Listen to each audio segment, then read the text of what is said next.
ओम श्री सतगुरुदेव भगवान की जय। गुरुर्ब्रह्मा गुरुर्विष्णु गुरुर्देवो महेश्वर गुरुर्साक्षात् परं ब्रह्म तस्मै श्री गुरुवे नमः। अखंडमंडलाकारं व्याप्तं येन चराचरं तत्पदं दर्शितं येन तस्मै श्री गुरुवे नमः।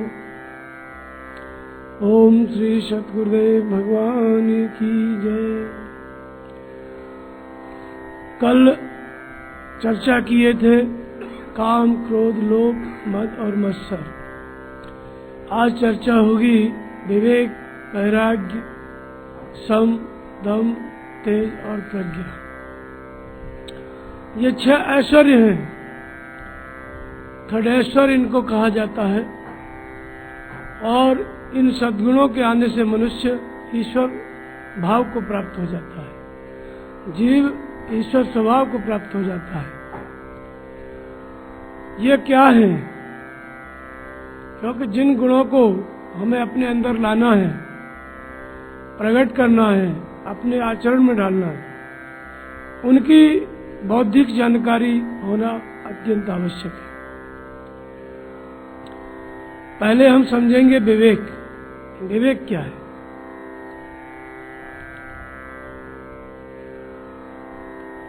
विवेकी संत बसें जे देश, संत कबीर का भजन है। विवेकी संत बसें जे देश, रिद्धि सिद्धता सेवा करिए धर दासी का भेष। जहाँ विवेकी संत रहते हैं वहाँ रिद्धियां सिद्धियां सेवा करती हैं, दासी का भेष धारण करके। विवेक बहुत ही महत्वपूर्ण सद्गुण है, तपस्वी के लिए, साधक के लिए, योगी के लिए और सामान्य जीवन में भी।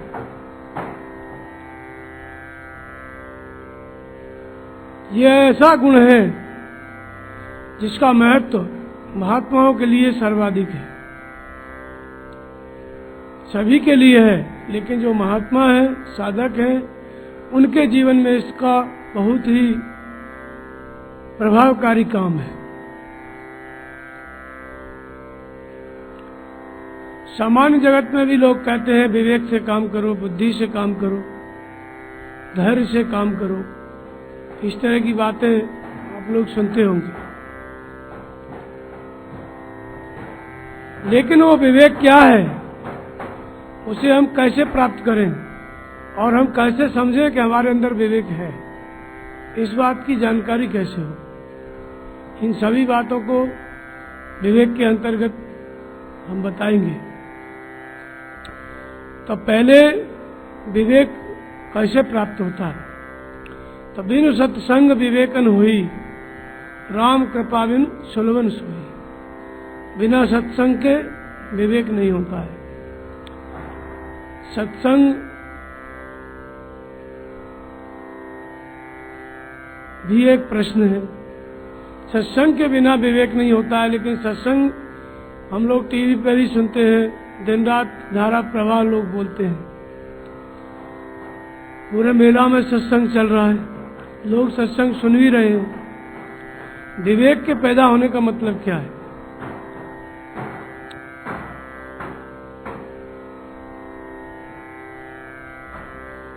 विवेक का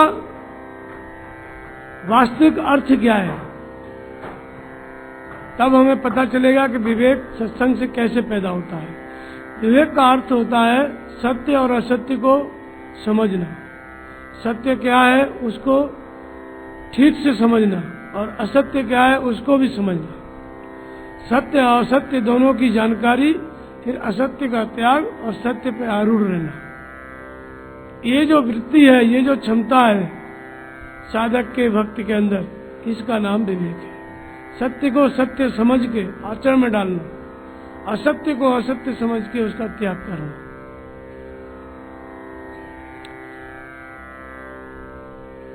तो ये निर्णय कौन करेगा कि सत्य क्या है, असत्य क्या है?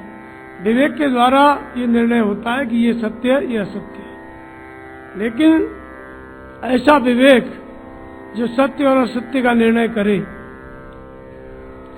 ये सत्संग के प्रभाव से प्राप्त होता है। तो सत्संग तो सभी जगह होता है, लोग सुनते हैं, लेकिन सत्य और असत्य का निर्णय नहीं हो पाता। सत्संग के प्रभाव से विवेक उत्पन्न होता तो सत्य क्या है, असत्य क्या है, सारी दुनिया समझ गई होती। कौन सा सत्संग है जिससे विवेक उत्पन्न होता है? तो वास्तव में सत्य का, भगवान कृष्ण ने कहा है कि सत्य का तीनों कालों में अभाव नहीं है। सत्य उसको कहते हैं जो अभी भी है, पहले भी था, आगे भी रहेगा। हम लोग इस शरीर से कभी रहते हैं, कभी दूसरे शरीर में जाते हैं, ये परिवर्तनशील संसार चलता रहता है। लेकिन सत्य एक ऐसा प्रमाणित तथ्य है जो सदा रहता है, जो कभी बदलता नहीं है। उस सत्य की संगत वास्तव में सत्संग है। तो उस सत्य की संगत कैसे हमको मिलेगी? जो आत्मा है, शाश्वत है, सनातन है, वो सत्य हमें कैसे प्राप्त हो? उसके लिए जिस महात्मा ने, जिस संत ने उस सत्य को प्राप्त कर लिया है, उस आत्मा को विदित कर लिया है, ऐसे महापुरुष हमको मिलना चाहिए। ये महापुरुष कब मिलेंगे? तब पुण्य पुंज बिनु मिलें संता, सत्संगत संस्कृत कर अंता। जब तक पुण्य का पुंज साथ नहीं देगा, ऐसे संत नहीं मिलेंगे जिनका संग करना सत्संग हो जाए, जिनकी वार्ता सत्संग हो जाए, जिनका संग सत्संग हो जाए। ऐसे संत पुण्य के पुंज से ही मिलते हैं। तो ये पुण्य कैसे इकट्ठा हो? तो पुण्य एक जग में नहीं दूजा, मन क्रम वचन विप्रपद पूजा। पुण्य संसार में दूसरा है ही नहीं, मन क्रम वचन से जो विप्र है उसकी पूजा। विप्र बाहर संसार में है, ब्राह्मण है, एक जाति है, उसको कथा वाँचते हैं, कहते हैं, मंत्र पढ़ते हैं, सभी कर्म कांड कराते हैं, उसको विप्र लोग मानते हैं। उसका संग तो सभी को प्राप्त है, पुण्य नहीं मिलता है, ऐसे संत नहीं मिलते हैं और विवेक की जागृति नहीं होती। वास्तव में विप्र का अर्थ होता है ब्रह्म के परायण, ईश्वर के परायण। ऐसा महापुरुष यदि हमको मिल जाए, उसके प्रति हम समर्पित हो जाएं, उसकी सेवा करने लगे, तो संत की पहचान हो जाती है, जिसका संग करना सत्संग है। तो पुण्य मन क्रम वचन से ब्रह्म के परायण महापुरुषों की सेवा। फिर बात वहीं पे आके अटक गई है, ब्रह्म के परायण महापुरुष कहाँ से मिलेगा? संत मिलने के लिए पुण्य चाहिए, पुण्य के लिए विप्र की सेवा। और विप्र को कैसे पहचाने? तो विप्र की पहचान के लिए भगवान ने रामायण में कहा है कि व्यापक एक ब्रह्म अविनाशी, सत्य चेतन घन आनंद राशि। वह परमात्मा कण कण में व्याप्त है, वही चेतन है, वही आनंद की राशि है। अष्टप्रभु हृदय अक्षत अधिकारी, ऐसा परमात्मा हमारे सबके हृदय में रहता है। तो हमें अपने हृदय स्थित ईश्वर में श्रद्धा स्थिर करनी पड़ेगी। और फिर क्या करना पड़ेगा कि मन क्रम वचन क्षण चतुराई, भजत कृपा करिए रघुराई। मन क्रम वचन से हृदय स्थित राम के प्रति समर्पित होकर के उनका नाम जपना पड़ेगा। जब नाम जपना पड़ेगा, नाम जपने के बाद पुण्य इकट्ठा होगा। और जब पुण्य की दृष्टि आएगी तो ब्रह्म के परायण महापुरुष या संत वो समझ में आएंगे, देखने में आएंगे। फिर भगवान की प्रेरणा से जब संत मिलेंगे तो उनका दर्शन, वे हमें देखें या हम उनको देखें, कुछ न बोलें, फिर भी सत्संग हो गया, क्योंकि वे विवेकी संत हैं। सत्य को और असत्य को जान करके, असत्य को त्याग करके सत्य को प्राप्त हुए संत हैं। ऐसे महापुरुष के दर्शन से विवेक की जागृति हो जाती है।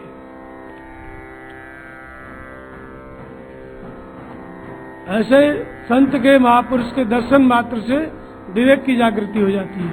अब इस विवेक का क्या स्वरूप है? तुलसीदास जी ने लक्ष्मण को विवेक का स्वरूप बताया। परमात्मा राम है, परमात्मा की जागृति राम का अवतार है। राम ब्रह्म है, लेकिन वो ब्रह्म जब अवतरित होता है, नाम के जपने से, ध्यान करने से जब वो अवतार लेता है, तो उस अवतरित होने की जो प्रक्रिया है उसको कहते हैं राम का अवतार, उसी को कहते हैं अनुभव। तो अनुभव रूपी राम, भव से मुक्त करा देने वाली जागृति। क्या है ये जागृति? जिस स्तर पर आप खड़े हैं, जहाँ पर आप रहते हैं, चाहे घर में, चाहे वन में, साधु या ग्रस्त, कहीं पर भी, वहां से आपका नाम जप, हृदय स्थित ईश्वर में श्रद्धा स्थिर करके नाम जप और उनका ध्यान इतना उन्नत हो जाए कि जिस परमात्मा का हम नाम जप रहे हैं वो हमारे हृदय से जागृत होकर के हमको प्रेरणा करने लगे। ये सही, ये सत्य है, ये असत्य है। सत्य और असत्य दोनों भीतर से रिले होने लगे, भगवान बताने लगे ये सत्य है, ये असत्य है। और फिर भगवान के बताए हुए इस बात को जब साधक समझने लगता है, समझने वाली जो वृत्ति है उसका नाम विवेक है। भगवान ने बताया सत्य और साधक ने उसको समझ लिया तो विवेक आ गया। भगवान ने बताया असत्य, भगवान ने बताया दोष और साधक उसको समझ गया तो विवेक आ गया। तो विवेक के विषय में तुलसीदास जी ने एक स्थान पर और कहा है कि न पल्लव भय बेटप अनेका, साधक मन जस मिले विवेका। विवेक कैसे मिलता है? जैसे पेड़ होता है, पत्ते झड़ जाते हैं, फिर नए पत्ते उसकी डालियों से निकलते हैं, कोंपलें निकलती हैं। उदाहरण तुलसीदास जी ने दिया कि न पल्लव भय बेटप अनेका, जैसे वृक्ष में नए नए पत्ते निकलते हैं, ऐसे ही साधक मन जस मिले विवेका। ये विवेक मिलता है, झरता है, कहीं से आता है। कौन देता है इसको? वही परमात्मा, वही राम, अनुभव रूपी राम, वही भगवान की प्रेरणा। जब नाम जपते हैं, हम ध्यान करते हैं सदगुरु का, तो भगवान जो भीतर से बताते हैं ये सही है, ये गलत है, उस सत्य को सत्य समझने वाली जो वृत्ति है भीतर, जो पकड़ है, उसका नाम विवेक है। और इसको रामचरितमानस में विवेक रूपी लक्ष्मण कहा गया। अब लक्ष्मण का जितना कार्य है रामचरितमानस में, वो सब विवेक का कार्य है। लक्ष्मण ने क्या क्या किया? जब युद्ध हुआ तो लक्ष्मण के द्वारा मेघनाथ मारा गया। लक्ष्मण ने शूर्पणखा की नाक काटी, लक्ष्मण ने भगवान राम की सेवा की। ये सब कार्य लक्ष्मण ने किया। तो रावण का जो सबसे शक्तिशाली योद्धा था वो मेघनाथ, उसको क्या बताया गया? काम। और इधर राम की सेना में जो शक्तिशाली योद्धा हैं हनुमान और लक्ष्मण, इनको क्या कहा गया?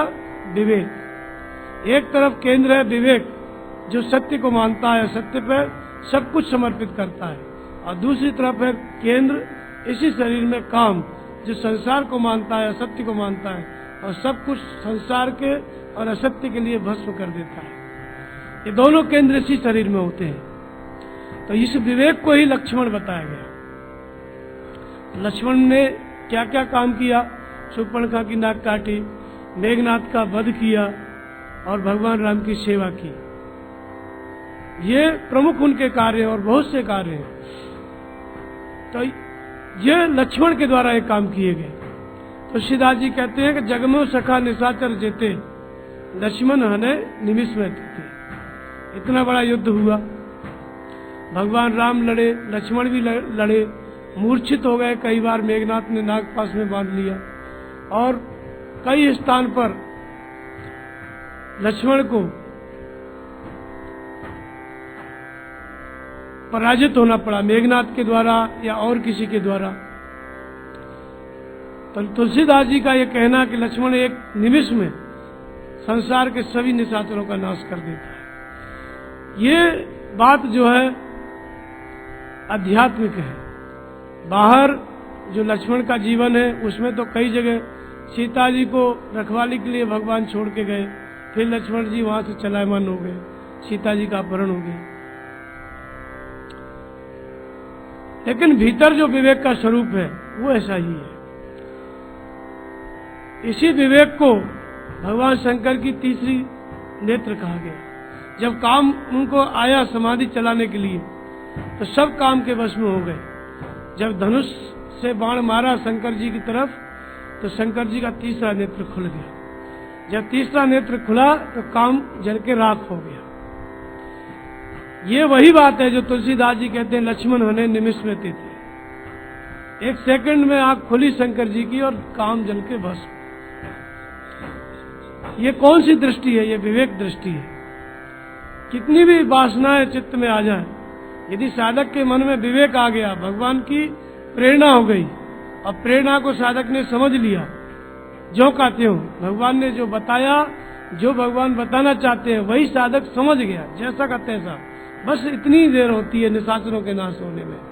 कितनी भी वासनाओं का चिंतन चल रहा है, काम का, क्रोध का, एक सेकंड में निर्णय साधक का हो जाता है कि यही सत्य है, इससे मुझे चलायमान नहीं होना है। यही भगवान का आदेश है, गुरु महाराज का आदेश है। बस एक निमिष में निशाचर समाप्त। तो ये विवेक दृष्टि है। इसी को तीसरा नेत्र कहा गया, और इसी को लक्ष्मण कहा गया है, विवेक रूपी लक्ष्मण। तो इनका जो कार्य है मेघनाद का वध करना, अर्थात काम को समाप्त करना। लेकिन ये कैसे किया, कैसे संभव हुआ? अकेले मेघनाद ने इसको नहीं, अकेले लक्ष्मण जी ने मेघनाद को नहीं मारा। जामवंत, सुग्रीव, विभीषण सैन्य सहित रहे तीनों जन, तीनों साथ में थे लक्ष्मण जी के, तब लक्ष्मण जी ने मेघनाद को मारा। वास्तव में विवेक तभी मजबूत होता है, तभी विवेक साधक के अंदर प्रगाढ़ होता है, और तभी अपने सही स्वरूप में होता है जब साधन परिपक्व हो।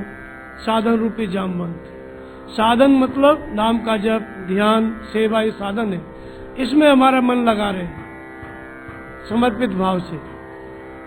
जीव रूपी विभीषण, जीव के अंदर मन में ग्लानि हो, भगवान की प्राप्ति के लिए तड़पन हो, जीव रूपी विभीषण।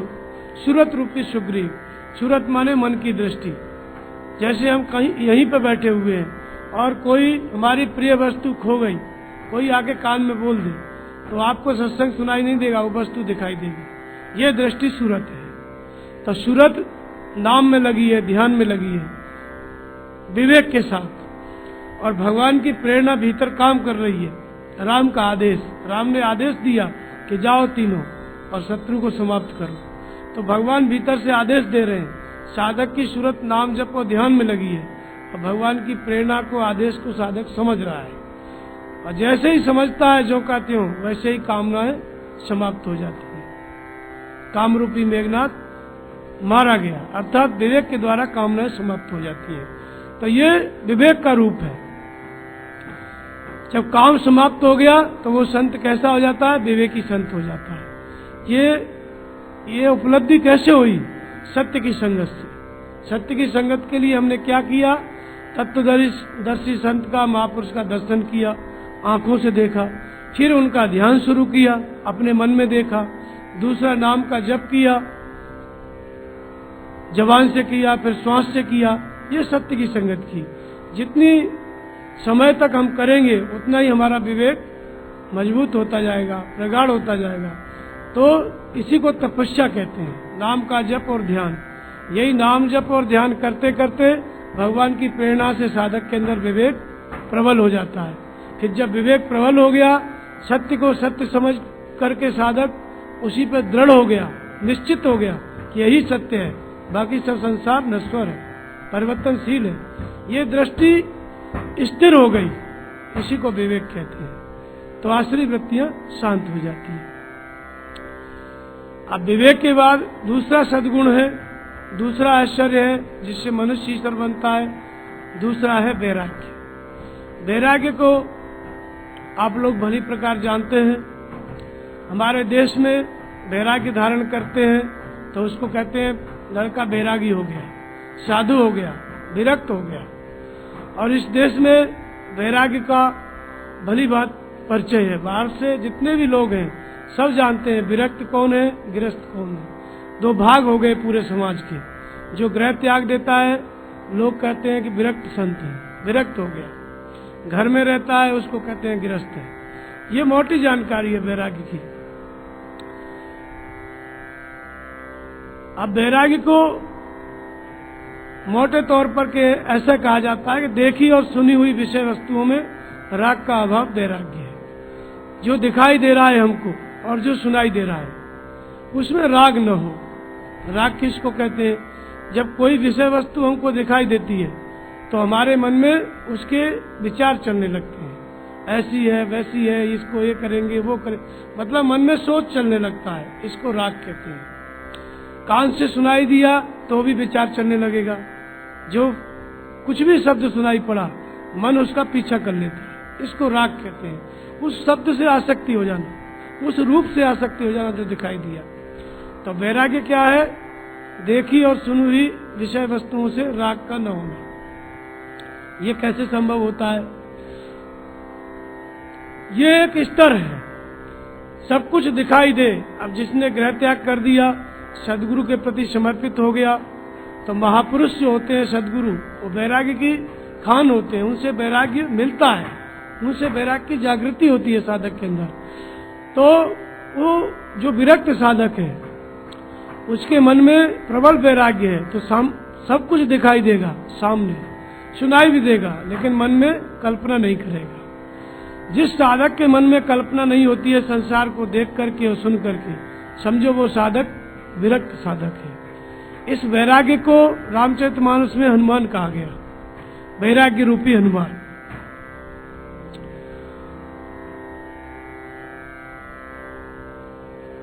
महर्षि पातंजलि ने भी इस वैराग्य की व्याख्या की। दृष्टानुश्रविक विषय वितर्षण से वशीकार संज्ञा वैराग्य, देखे और सुने हुए विषयों में चित्त की वशीकार अवस्था वैराग्य है। जो मैंने अभी बताया, दिखाई पड़े सुनाई पड़े लेकिन चित्त अपने वश में रहे। चित्त दिखाई देने वाली वस्तु में और सुनाई पड़ने वाली विषय में हमारा चित्त चिंतन न करे, इस अवस्था को वैराग्य कहते हैं। इससे भी और उन्नत अवस्था हो जाती है साधना करते करते, तो कहते हैं कि पुरुष की ख्याति होने पर प्रकृति से उत्पन्न तीनों गुणों में वैराग्य हो जाता है, इसको पर वैराग्य कहते हैं। पुरुष क्या है? पुरुष का अर्थ होता है, जैसे स्त्री और पुरुष, संसार में दो विभाजन है, स्त्री है और पुरुष है, लेकिन वास्तव में पुरुष स्त्री को भी पुरुष कहते हैं। गीता में भगवान कृष्ण के अनुसार पुरुष शब्द आया है आत्मा के लिए। पुर का अर्थ होता है हमारा शरीर। ये शरीर एक बस्ती है, ये शरीर क्या है? एक बस्ती है, एक नगर है, महानगर। इसके अंतराल में रहता कौन है? आत्मा। इसके अंतराल में उस आत्मा का निवास है, इसलिए उसका नाम पुरुष है। इस पुर में जो रहने वाला है आत्मा, इसलिए उसका नाम पुरुष। उस पुर में रहता है, कौन से पुर में? शरीर रूपी पुर में, इसलिए उसका नाम पुरुष है। तो इस पुरुष की ख्याति होने पर तपस्या करते करते, नाम जपते जपते, ध्यान करते करते वैराग्य इतना प्रबल हो गया, इतना प्रगाढ़ हो गया, इतना दृढ़ हो गया कि इस आत्मा की ख्याति हो गई। ख्याति होने का अर्थ होता है कि जो आत्मा त्रिकालज्ञ था, सर्वज्ञ था, हमारे सबके अंदर है, लेकिन हम अपना भविष्य दूसरे से पूछते हैं। सर्वज्ञ आत्मा है लेकिन हम कुछ नहीं जानते। ये सब सद्गुण आत्मा के हैं। ख्याति का अर्थ होता है कि ये हम दूसरे से अपना भविष्य न पूछें। जो आत्मा की त्रिकालज्ञता है वो हमारे सामने प्रकट हो जाए, जो आत्मा की सर्वज्ञता है वो हमारे अंदर आ जाए। जैसे आत्मा त्रिकालज्ञ है तो हमारा मन भी त्रिकालज्ञ हो जाए, इसका नाम ख्याति है। तो ऐसी ख्याति होने पर, आत्मा की प्राप्ति होने पर, उसका ज्ञान होने पर, पुरुष का ज्ञान होने पर, जो तीनों गुणों में तृष्णा का अभाव है, उसका नाम पर वैराग्य है। सतोगुण क्या कर रहा था? साधना करा रहा था, नाम का जप ध्यान कर रहा था, वो सतोगुण था। कामना कर रहा था, वो रजोगुण था। और भगवान के विपरीत सोचता था, वो तमोगुण था। नाम जपते जपते, ध्यान करते करते ऐसी स्थिति आ गई कि तीनों गुणों से ऊपर उठ गया। अर्थात पुरुष की जब ख्याति हो गई, जिस आत्मा को प्राप्त करने के लिए भजन कर रहा था, वो आत्मा जब विदित हो गई, प्रत्यक्ष हो गई, तब फिर तीनों गुणों के ऊपर उठ जाता है, तीनों गुणों में तृष्णा का अभाव हो जाता है। इसको कहते हैं पर वैराग्य। रामचरितमानस में इन्हीं को हनुमान कहा गया, वैराग्य रूपी हनुमान।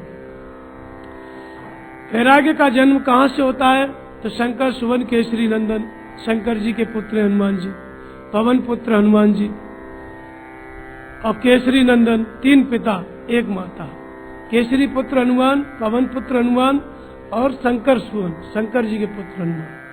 ऐसा संसार में कोई नहीं है जिसके 3 बाप हों, लेकिन हनुमान जी के 3 पिता हैं और 1 माता है। ये वास्तव में एक प्रतीक है, ऐसा बाहर हो ही नहीं सकता है। वैराग्य रूपी हनुमान, हनुमान जी का क्या था? जपे पवन सुत पावन नामू, अपने बस कर राखे राम। नाम के जप में इतने दृढ़ हो गए कि भगवान उनके बस में हो गए, तो वैराग्य का प्रतीक हो गए। तो वैराग्य कैसे होता है, कैसे इसका जन्म होता है? जो शंकर स्वरूप सदगुरु हैं, महापुरुष हैं, उनके प्रति जब हम समर्पित होंगे, फिर वो बताएंगे नाम का जप। नाम का जप कैसे करना है? श्वास के द्वारा।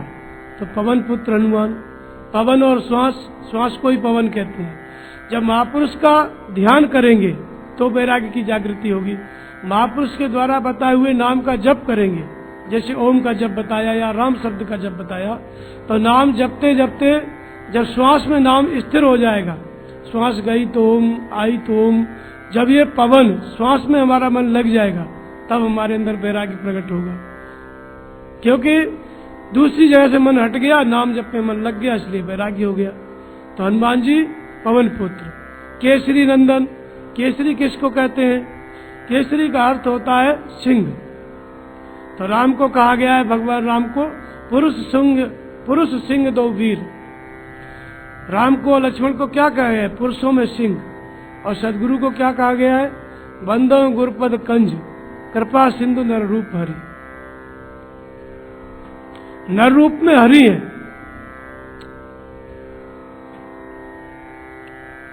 तो सदगुरु इस संसार में क्या होते हैं? प्रकृति के इस जंगल में सिंहवत रहते हैं, निर्भय रहते हैं। ऐसे महापुरुष के प्रति हम समर्पित हो गए तो हमारे अंदर वैराग्य की जागृति होगी। इसलिए ये तीनों एक ही हैं, अलग अलग 3 पिता नहीं है। सदगुरु, उन्हीं को शंकर कहा गया, उन्हीं को केसरी कहा गया, और उनके द्वारा जो हमको नाम जप मिलता है उसी को पवन कहा गया। जित पवन मन को निरस करे, मन ध्यान कबों को पावे। तो पवन को जीतना अर्थात अपनी श्वास को जीतना। श्वास को जीतने का अर्थ है श्वास में नाम का जप करना। नाम का जप करते करते दूसरे विचार शांत हो जाएं, केवल श्वास केवल आए तो ओम, जाए तो ओम, ये श्वास को जीतना। जब ऐसी दशा जिसके अंदर आ गई, वो भी हनुमान जी का रूप है, उसके अंदर भी वैराग्य प्रकट हो जाता है। तो ये वैराग्य की जागृति होती है, और यही श्वास का जप करते करते, महापुरुष का ध्यान करते करते, फिर साधक के अंदर ये वैराग्य प्रबल हो जाता है। फिर इसी को वैराग्य रूपी हनुमान कहते हैं। हनुमान जी ने जो कुछ कार्य किया रामचरितमानस में, एक विरक्त साधक के अंदर वो सारे कार्य होते हैं। हनुमान जी ने मेघनाथ से लड़ाई लड़ी, हनुमान जी ने बहुत से निशाचरों को मारा। तो साधक के अंदर भी जब वैराग्य होता है, वैराग्य के द्वारा वो साधना करता है, नाम जप करता है, ध्यान करता है, तो इस साधना से क्या होता है? सभी आसुरी वृत्तियों का नाश होता है। वैराग्य से क्या होता है? राग का नाश होता है। राग क्या है?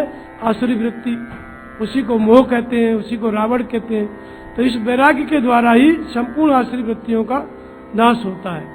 और जिस साधक के अंदर जितना त्याग होता है, वैराग्य होता है, उतनी उसकी महिमा संसार में फैलती है। तो वैराग्य का जो आधार है वो नाम का जप है, और विरक्त हो गया संत, संसार से मुक्त हो जाता है। तो ये बहुत बड़ा ऐश्वर्य है। जितने महापुरुष हुए सब इस वैराग्य में स्थित होकर ही महान हुए। जितने महापुरुष हुए, चाहे संत रैदास, संत कबीरदास, तुलसीदास या बुद्ध, महावीर, इन सब के अंदर क्या था? महात्मा बुद्ध ने गृह त्याग किया। गृह त्याग क्या किया? वैराग्य किया। 7 वर्ष तक तपस्या की। तपस्या करने के परिणाम में क्या पाया? पूरी तरह संसार से विरक्त हो गए। तो जो सत्य था, ईश्वर था, वो विदित हो गया। तो ये वैराग्य का स्वरूप था। जितने लोग हनुमान जी को मानते हैं, उससे अधिक लोग बुद्ध को भगवान मानते हैं, महावीर को मानते हैं। तो ये किसका परिणाम था? ये वैराग्य का। और इसलिए ये वैराग्य क्या है? ईश्वरीय गुण है। जिसके अंदर ये आता है, उस मनुष्य को, उस साधक को ये ईश्वर बना देता है। और जितने महापुरुष पूजनीय हुए, सबके अंदर ये वैराग्य था, इसलिए वो ईश्वर भाव को प्राप्त हुए, ईश्वर स्वरूप हुए। तो ये दूसरा ऐश्वर्य है। तीसरा ऐश्वर्य क्या है? विवेक, वैराग्य, सम और दम। सम का अर्थ होता है मन का समन। मन क्या है, एक बहुत बड़ी समस्या है हर व्यक्ति के सामने, और लोगों को ये बात बताई जाती है कि मन को रोको, मन को एकाग्र करो, मन को कंट्रोल में करो, तो ये बात जो है असंभव जैसी लगती है। और जो कोई भी मनुष्य साधक इस मन को एकाग्र कर लेता है तो उसकी पूजा होने लगती है, उसे भगवान मानने लगते हैं लोग। इतना इस मन के एकाग्रता में इतना बड़ा ऐश्वर्य, ईश्वरीय गुण छिपा हुआ है। तो मन का समन क्या है? ईश्वरीय गुण है। ये मन जो है, भगवान कृष्ण ने गीता में कहा कि मन निसंदेह चंचल है, वायु से तेज चलने वाला है, लेकिन अभ्यास और वैराग्य के द्वारा इसको वश में किया जा सकता है। अर्जुन ने प्रश्न किया कि भगवान, जो आपने योग बताया, समत्व दृष्टि बताई, चित्त की एकाग्रता का अभ्यास बताया, ये बात तो सही है, लेकिन मैं जब भी अभ्यास करने लगता हूँ इस मन को वायु से भी तेज चंचल रूप गति में समझता हूँ, वायु से भी तेज चलने वाला है, तो ये समत्व स्थिति प्राप्त कैसे होगी? तो भगवान ने कहा कि निसंदेह ऐसा ही है, लेकिन अभ्यास और वैराग्य से ये स्थिति प्राप्त होगी। तो मन का समन अर्थात मन जहां जहां जाए और जाएगा, उसका काम क्या है? जाना। और हमारा क्या काम क्या है? उसको समेट करके नाम जप में लगाना, ध्यान में लगाना। फिर जाए फिर खींचो, फिर जाए फिर खींचो, लगातार प्रतिदिन यही अभ्यास करना है। इसको कहते हैं मन का समन। जितनी बार मन जाए, हजारों बार जाए, तो हजारों बार उसको नाम जप में और ध्यान में लगाओ। इसको कहा गया है मन का समन। तो जब ये मन एकाग्र हो जाता है, तब यही मन एकाग्र अवस्था में ईश्वरीय गुण बन जाता है, ऐश्वर्य बन जाता है। और जिसका मन रुक गया, मनोनिग्रह हो गया, वही भगवान का स्वरूप हो जाता है। तो संत कबीर से किसी ने पूछा, को ज्ञान है, को ध्यान है, को है पारक वाणी, और काहे लिए तुम ज्ञान कूटत हो, को है अंतर्यामी। संत कबीर ने कहा, एक ही शब्द में, एक वाक्य में उत्तर दिया, मन ही ज्ञान है, मन ही ध्यान है, और मन ही पारक वाणी, मन ही लिए हम ज्ञान कूटत हैं, मन ही अंतर्यामी। उसी मन को सब कुछ बता दिया, मन ही ज्ञान है। वास्तव में जब मन रुकने लगता है नाम जप में, ध्यान में, तो भीतर से ज्ञान प्रकट होता है। इसलिए मन से ही ज्ञान है, मन ही ध्यान है। मन जब शांत हो गया, एकाग्र हो गया, तो इसी का नाम ध्यान है। तत्र प्रत्येकतांता ध्यानम, चित्त वृत्ति का एक तार चलना ध्यान है। जब मन रुक गया नाम के जप में, जिसे ओम का जप कर रहे हैं, तो केवल ओम ही सुनाई दे, दूसरा विचार ना आए, तो ये मन की इस अवस्था का नाम ध्यान है। मनवे पारक वाणी, जो कबीर पंथी बोलते हैं पारक वाणी, पारक वाणी, ये कोई किताब नहीं है। मन जब एकाग्र हो गया, ध्यान में स्थित हो गया, तो वो वाणी प्रकट होती है, भगवान की वाणी, जो साधक का परीक्षण करती है, निरीक्षण करती है, जिसके द्वारा साधक अपने को पढ़ता है। भगवान बताते हैं और साधक अपने को उससे पढ़ता है, समझता है। पारक वाणी का अर्थ होता है परीक्षण करना, अपने को समझना। लेकिन ये देता कौन है? जब मन एकाग्र हो जाता है ध्यान में, तब भगवान इसको प्रसारित करते हैं, पारक वाणी को। तो ध्यानावस्था तदगतेन मनसा पश्यन्ति योगिनी, ध्यान की स्थिति में तदगत होकर के ऋषियों ने मंत्रों को देखा। वेद मंत्रों के दृष्टा ऋषि थे, गढ़ने वाले नहीं थे, लेखक नहीं थे, दृष्टा थे। ध्यान की स्थिति में जैसे हम टीवी देखते हैं, सपना देखते हैं, वैसे ऋषि जागृत अवस्था में वेद के मंत्रों को देखते थे। इसी को पारक वाणी संत कबीर कहते हैं। और इन मंत्रों में, इस पारक वाणी में रहता क्या है? साधक जो भजन कर रहा है उसके अंदर कौन सा दोष आया, क्या गुण आया, कैसे आगे चलना है, कैसे संयम करना है, ये सारी बात भगवान इस पारक वाणी में बताते हैं। तो मन ही पारक वाणी, जब मन रुक जाता है तो वह पारक वाणी, भगवान की वाणी प्रकट होती है। और मन ही लिए हम ज्ञान कूटत हैं। ये जो ज्ञान की बातें करते हैं महात्मा लोग, सत्संग करते हैं, चिंतन करते हैं, ये किसके लिए करते हैं?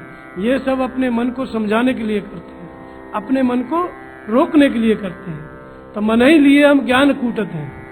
ज्ञान कूटने का अर्थ है ज्ञान की बात करना। मन रुक जाए, इसके लिए सत्संग की चर्चा होती है, ज्ञान की चर्चा होती है, गीता की चर्चा होती है, रामायण की चर्चा होती है, ताकि इस चर्चा में मन रुक जाए, बाहर विषयों में न जाए। तो मन ही लिए हम ज्ञान कूटते हैं, मन ही अंतर्यामी। और जब ज्ञान के द्वारा मन सध गया, शांत हो गया, और शांत मन भी विलीन हो गया, अपना अस्तित्व खो दिया, तो फिर उस महापुरुष का वो मन अंतर्यामी हो जाता है। फिर मन रह ही नहीं गया, परमात्मा उस मन के स्थान पर बैठ जाता है, उस स्थिति में मन ही अंतर्यामी। तो इसलिए मन का शमन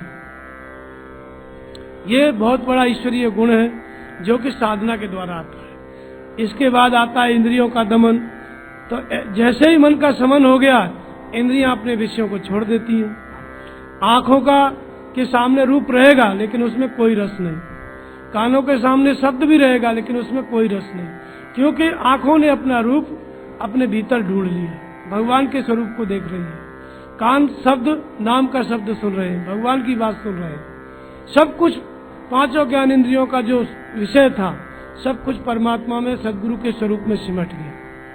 तो इसलिए इंद्रियों का दमन, जब इंद्रियां बाहर से अपने विषयों का त्याग कर देती हैं स्वाभाविक, तो उसको कहा गया है दमन, इंद्रियों का दमन। ये बहुत बड़ा ईश्वरीय गुण है, इसी को कहा गया है जितेंद्रियता। जिस महापुरुष के अंदर ये गुण आ जाता है, उसको जितेंद्रिय कहते हैं। जब विश्वामित्र महर्षि विश्वामित्र तपस्या करने लगे, तो तपस्या काल में देवता लोग आए, उनको बोला ऋषि हो गए। तो उन्होंने कहा कि मैं अभी जितेंद्रिय नहीं हुआ, बोले अभी नहीं हुए, और तपस्या करो। और तपस्या करने लगे, तो फिर ब्रह्मा जी आए, उन्होंने कहा महर्षि हुए। तो जितेंद्रिय ब्रह्म ऋषि नहीं हुआ, बोले अभी नहीं हुए, और तपस्या करो। जब तीसरी बार आए ब्रह्मा जी सभी देवताओं के साथ, फिर बोले कि जितेंद्रिय ब्रह्म ऋषि हुए।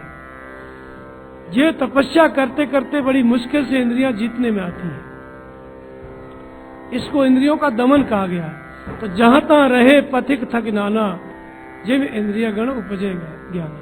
इंद्रियों में जब ज्ञान उत्पन्न हो जाता है, तो इंद्रियां ऑटोमेटिक अपने आप शांत हो जाती हैं, उनका दमन हो जाता है। और जिसने इंद्रियों को जीत लिया, उसको ईश्वर स्वरूप मानते हैं, तत्वदर्शी मानते हैं, उसकी पूजा होती है। जितने महापुरुषों को हम मानते हैं, पूजा करते हैं, ये सब जितेंद्रिय थे, विरक्त थे, विवेकी थे, इन 6 ईश्वरीय गुणों से संपन्न थे। अब इसके आगे आता है तेज और प्रज्ञा। तेज क्या होता है? तेज का अर्थ होता है कि जैसे बिनु तप तेज की कर विस्तारा, जल बिनु रस हो संसार। बिना तपस्या के तेज का विस्तार नहीं होता है। तपस्या क्या है? मन से इंद्रियों को लक्ष्य के अनुरूप तपाना। लक्ष्य क्या है? हम जिस परमात्मा को चाहते हैं, जिस परमात्मा की प्राप्ति चाहते हैं, उसके नाम को हम जप रहे हैं, तो नाम जप हमारा लक्ष्य हो गया। स्वरूप को देख रहे हैं सदगुरु के ऊपर, तो सदगुरु का स्वरूप और चरण हमारा लक्ष्य हो गया।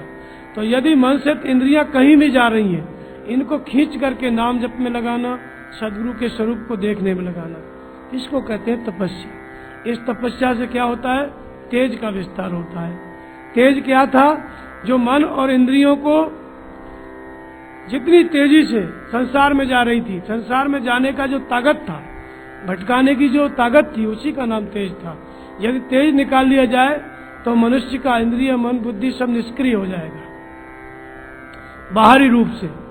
और भीतरी तेज है, जो आत्मा है वो तेज है। तो आत्मा का जो प्रकाश है, वो विचारों में व्यय है। जहां जहां जितनी देर तक हम सोचते हैं किसी भी विषय पे, हमारा तेज वहीं पे फंस जाता है।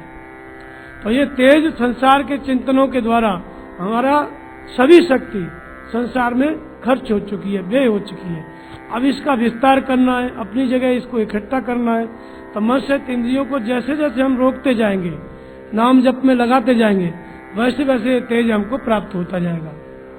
तो तेज जब प्राप्त हो जाएगा, तो वो महापुरुष तेजस्वी हो जाता है।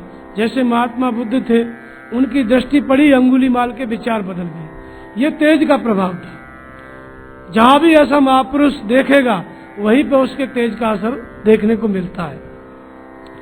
तेज के बाद फिर आता है प्रज्ञा। प्रज्ञा का अर्थ होता है ईश्वरीय आदेशों पर चलना। प्रज्ञा कैसी बुद्धि है? जो ईश्वरीय आदेशों को ग्रहण करती है और समाज में व्यक्त करती है। ये प्रज्ञा महापुरुषों के पास होती है। जिस बुद्धि में ईश्वर संचालित हो, बुद्धि अपना अस्तित्व खो दे और ईश्वर को धारण कर ले, उसका नाम प्रज्ञा है। अर्थात जो महापुरुष सिद्ध हो जाते हैं उनके अंदर ये प्रज्ञा विकसित होती है। तो क्या होती है प्रज्ञा? जैसा जैसा भगवान का आदेश मिल रहा है जन कल्याण के लिए या किसी भी कार्य के लिए, महापुरुष उस आदेश को केवल ग्रहण करते हैं। उस ईश्वर के आदेश को जो ग्रहण करने वाली बुद्धि है उसी का नाम प्रज्ञा है, और ग्रहण करके महापुरुष उसको बोलते हैं। तो इसलिए इस प्रज्ञा के द्वारा भगवान की बात को महापुरुष पकड़ते हैं, भगवान के आदेश को ग्रहण करते हैं और समाज में लोक कल्याण के लिए उसको व्यक्त करते हैं। तो ये विशेष ईश्वरीय गुण है जो तत्वदर्शी महापुरुषों में पाया जाता है। इसकी जागृति महापुरुषों के प्रति समर्पित होने से आरंभ में ही हो जाती है, लेकिन शनय शनय ध्यान के द्वारा यह सद्गुण विकसित होता है, और जब सिद्ध हो जाता है महापुरुष तो उसके अंदर ये प्रज्ञा पूरी तरह से विकसित हो जाती है। ये बहुत बड़ा ईश्वरीय गुण है। तो ये 6 ईश्वरीय गुणों की चर्चा की जिसके द्वारा मनुष्य ईश्वर भाव को प्राप्त होता है, और जिनके न होने से मनुष्य आश्रय भाव को प्राप्त होता है। तो ये 6 ऐश्वर्य हैं जो साधना के बड़े महत्वपूर्ण अंग हैं, देवी संपद है। इसी को हमें बढ़ाना है। तरीका इसका ये है कि श्रद्धा स्थिर करो, नाम का जप करो और तत्वदर्शी महापुरुष के चरणों का ध्यान करो। इसी के द्वारा ये ईश्वरीय गुण मनुष्य के अंदर विकसित होते हैं। बोलिए श्री सद्गुरुदेव भगवान की जय।